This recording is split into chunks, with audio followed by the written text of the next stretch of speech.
السلام علیکم ورحمۃ اللہ وبرکاتہ۔ ناظرین، ہمارے سامنے آپ کا خیر مقدم ہے کہ آج میں آپ لوگوں کے سامنے پھر سے حاضر ہوا ہوں کہ ہماری نشست کا عنوان ہے نماز ایک دینی فریضہ۔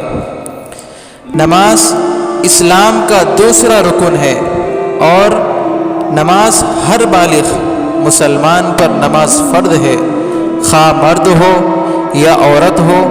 اسلام کے پانچوں ارکان میں سب سے اہم رکن نماز ہی ہے۔ تارک صلاح کے لیے بے شمار عیدیں آتی ہیں۔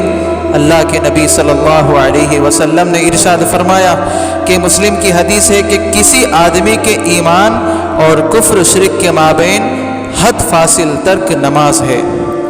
اس حدیث سے معلوم ہوا کہ مسلمان اور کافر کے درمیان صرف نماز ہی کا فرق ہے۔ نماز انسان کی زندگی میں پیش آنے والے مسائل کا حل اور علاج ہے۔ نماز انسان کے دل میں رغبت پیدا کرتی ہے اور دور کر دیتی ہے۔ نماز سکون و اطمینان عطا کرتی ہے اور خوشی سے ہمکنار کرتی ہے۔ نماز انسانوں کے لیے اس کے خالق و مالک کی طرف سے بیش بہا تحفہ ہے۔ یہ مومن کی جائے پناہ امن ہے۔ نماز انسانوں کے لیے آنکھوں کی ٹھنڈک ہے۔ نماز سستی و کاہلی کو دور کر کے توانائی عطا کرتی ہے۔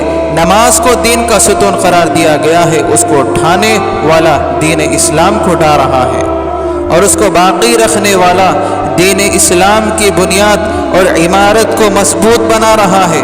نماز انسانوں کے گناہوں کو اس طرح مٹا دیتی ہے کہ جس طرح خزانوں کے موسم میں درختوں کے پتے ہواؤں کے جھونکوں سے جھڑتے ہیں۔ ایک بار اللہ کے نبی صلی اللہ علیہ وسلم نے حضرت ابو ہریرہ سے مخاطب ہو کر فرمایا کہ اے ابو ہریرہ، بھلا بتاؤ، اگر کسی شخص کے دروازے کے سامنے ایک نہر بہہ رہی ہو اور وہ اس میں دن بھر میں 5 مرتبہ غسل کرتا ہو تو کیا اس کے بدن پر کوئی میل باقی رہے گا؟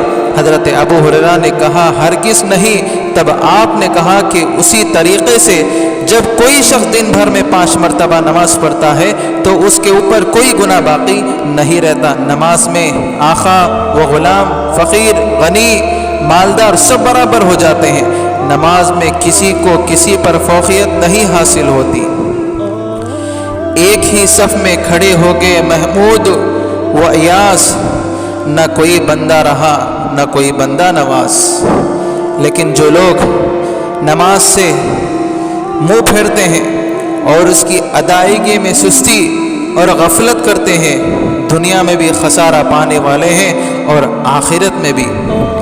کل بہت سے ایسے لوگ ہیں جو صرف دکھاوے کے لیے نماز پڑھتے ہیں۔ جب تہجد کی نماز رات کی تہائی میں پڑھتے ہیں تو کچھ لوگ صبح کسی نہ کسی سے ضرور بیان کرتے ہیں کہ آج میں رات میں سو گیا اور تہجد کی نماز تاخیر سے پڑھی۔ یہ صرف اس لیے بیان کرتے ہیں کہ لوگ ان کو تہجد گزار کہیں۔ آج کم ہی لوگ ایسے ہوں گے جو خشوع و خضوع کے ساتھ نماز پڑھتے ہیں۔ آج مسلمان نمازوں سے دور ہیں۔ اذان ہو جاتی ہے، نماز شروع رہتی ہے، ایسا معلوم ہوتا ہے کہ ان کو خدا کے یہاں جانا ہی نہیں ہے اور نہ ان سے نماز کے بارے میں سوال ہوگا۔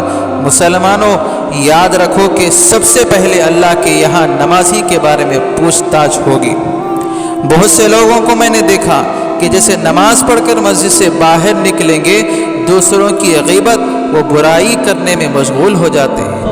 آج کے مسلمانوں کا حال یہ ہے کہ جب کسی مصیبت میں گرفتار ہو جاتے ہیں تو نمازیوں سے مسجدیں آباد ہونے لگتی ہیں اور جیسے ہی مصیبت سے چھٹکارا ملا فوراً نماز کو بلائے طاق رکھ دیتے ہیں۔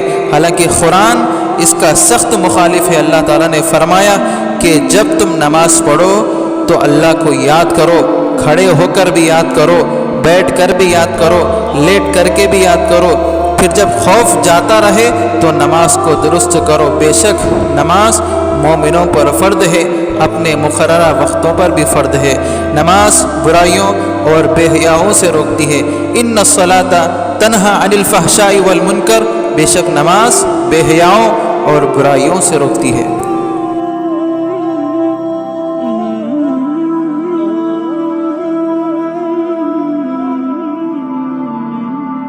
oh